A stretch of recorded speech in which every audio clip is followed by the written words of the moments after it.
Shalom to the Akim out there of the hopeful elect. I want to give all praises, honor, and glory to Yahweh Bashim, Yahweh Shah, Bashim, Rakak, double honors to the apostles, the bishops, elders of Great Millstone. Salute to the sincere Akim out there of the hopeful elect. Once again, I know you got a lot of Edomites out there. When I say Edomites, I'm talking about so-called white people, especially these white, red-blooded Americans that are wondering why does America seem to be cursed? Okay? Because as you can clearly see, America is falling apart. All right. This facade of being the biggest, baddest, richest country in the world, is exactly what it is. Nothing but a facade, all smoke and mirrors. These politicians come up with these slogans when they campaigning, like "Make America Great Again," "Build America Better," or "Build Back Better." All right. You had Barack Obama, the former president. His campaign slogan was "Hope," which symbolizes the simple fact that there is something wrong with America. If America needs hope, then that means there's something going wrong with America. Joe Biden had "Build Back Better." If you have to build it back better, then that means that something's wrong with it at the present moment. MAGA, right? Make America Great Again.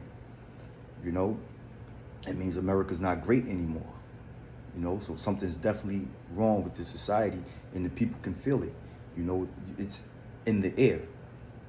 A lot of people are suffering. A lot of people don't have that secure feeling, that feeling or sense of security that they used to have, with a promising career and promising future for their children. Okay. College funds and, money saved up for school for their kids to have a brighter future. All right.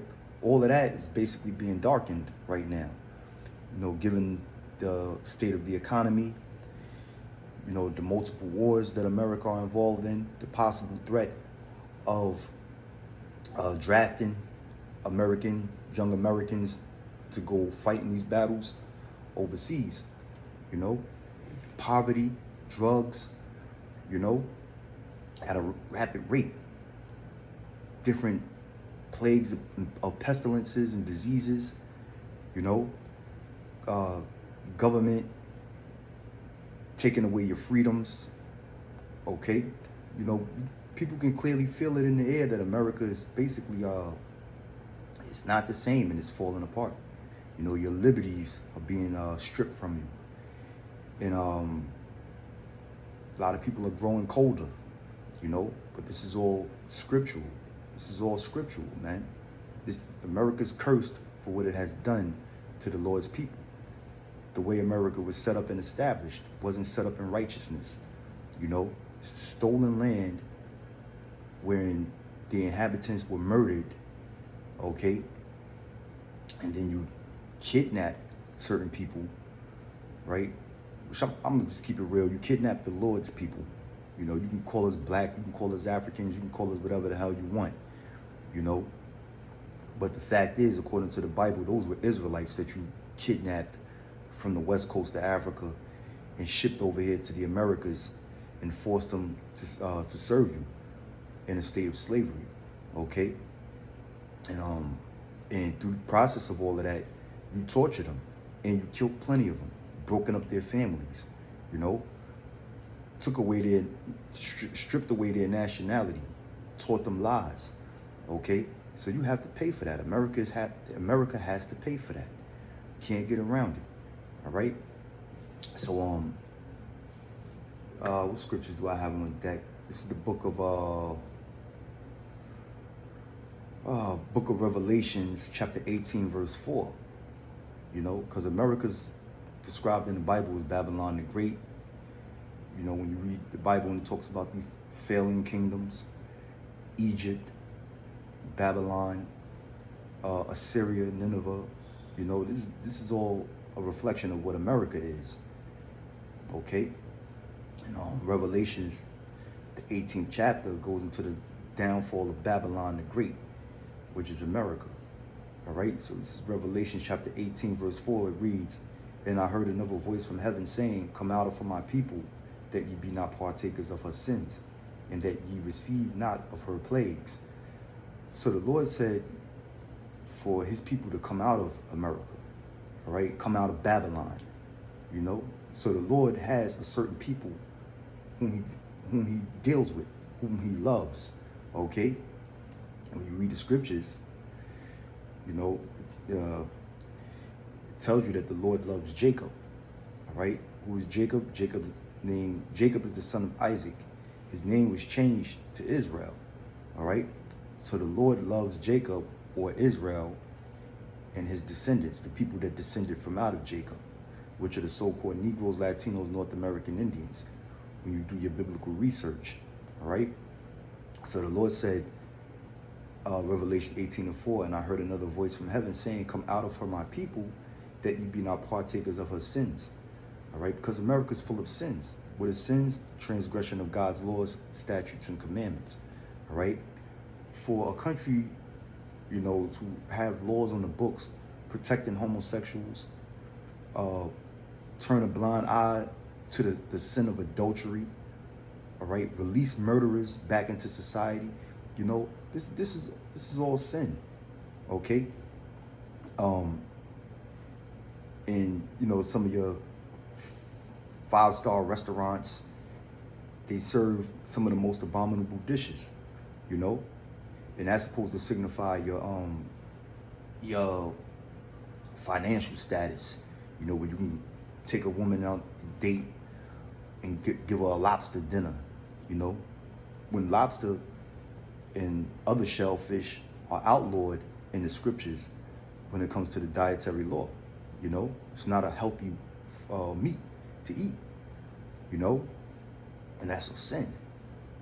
All right, so the Lord told us to come out of America, right, so that we be not partakers of her sins, you know, get out of that American mind state, that Babylonian mind state, all right. It says, "And that ye receive not of her plagues." Yeah, so that the Lord won't give cause to destroy your ass, because he's going to destroy America, all right. And America's falling apart. America's being destroyed. The Lord is chipping away at America right now, at this very moment, you know. It reads on to say, "For her sins have reached unto heaven, and the Most High has remembered her iniquities." Okay, so the sins, all of the laws, statutes, and commandments that America has broken, right? Because America claims to be a God-fearing country. Ronald Reagan stated back in the 1980s when he was the president, I forget exactly what year it was, that the Bible is he declared the Bible the law of the land of America, all right? This claims to be a Christian, God-based society, you know, God of the Bible type-based society. But meanwhile, they continue on breaking the laws and commandments of the God of the Bible. So the hypocrisy of this country, you know, has, you know, all of its sins have reached up unto the Heavenly Father to the point where he's about to pronounce judgment on this place. And the judgment is starting. It's already started, man, you know. Slowly but surely, white society is going down. And now, even more so very quickly, you know, with the escalating wars that's taking place throughout the Middle East and all over the world involving America, okay? It says, "And the Most High has remembered her iniquities." Yeah, all of the sins, all of America's sins, everything that America has done to the Lord's people, you know, how this land was established, like I said in the beginning of this video, by robbery and murder, you know, killed the North American Indians, damn near decimated them, man, okay? The North American Indians are Israelites from the tribe of Gad. They're descendants of Jacob, whose name was changed to Israel, making them Israelites, okay? You know, not only the North American Indians, the Taino Indians, all right, the Seminole Indians, the Mexican Indians, so-called Mexicans, okay, the Native Americans of Central and South America, you know, on this side of the world, the Western Hemisphere, all right, in which all of them pretty much in these last days have been migrating to the Americas, and they've been dealt with deadly force, you know, by the hands of these border troops, on the south of the border right now. In recent times, you have these ICE agents, breaking up families and detaining a lot of these so-called Mexican, Central South American Indians, which are Israelites, right? Which the Mexican Indians, so-called, right, tribe of Issachar, according to the Bible, they have rights to this land. They've been here way before the so-called white man came over here and colonized this place. All right, but the Most High remembers all of this, man. And I to not fail to mention the Southern Kingdom, which are the Negro tribe, you so-called Negroes, American Negroes, you West Indians, and you Haitians. All right, how the white man have dealt with you in this land. The Lord remembers all of that, man. Okay, this is the book of Numbers, chapter 35, verse 33. It says, "So ye shall not pollute the land wherein ye are, for blood it defileth the land." All right, so America is the land of America. There's no way the Most High will bless this place, man. This land is flooded with the blood of Hebrew Israelites, God's chosen people, okay, who died at the hand of the so-called white man. The U.S. Army, the government, all right, different police agencies, that, they gun our people down in the street, all right, unrighteously, unlawfully, That's why it says, "So ye shall not pollute the land wherein ye are, for blood it defileth the land. And the land cannot be cleansed of the blood that is shed therein, but by the blood of him that shed it." Okay? So that's the reason why America is cursed. All right? This land is polluted with the blood of the Hebrew Israelites. Okay? Innocent blood, in which you so-called white people were not justified in killing our people. Okay? All right? So this land cannot be cleansed unless you so-called white people, you Edomites, you so-called white people descend from Edom, a man named Esau in the Holy Bible. Okay? In America, the land of America cannot be cleansed unless your blood is shed. So that's why America is cursed. Just to answer any of you Edomites questions, you so-called white Americans, you Proud Boys and MAGA supporters and all of that, who really takes pride in this country and want to see the rebound of America. This country cannot be blessed unless your blood is shed throughout this land. And that's why America is going to be destroyed. So I'm going to end this video on that note. Say Shalom wa Barakum to the hopeful elect. Shalom.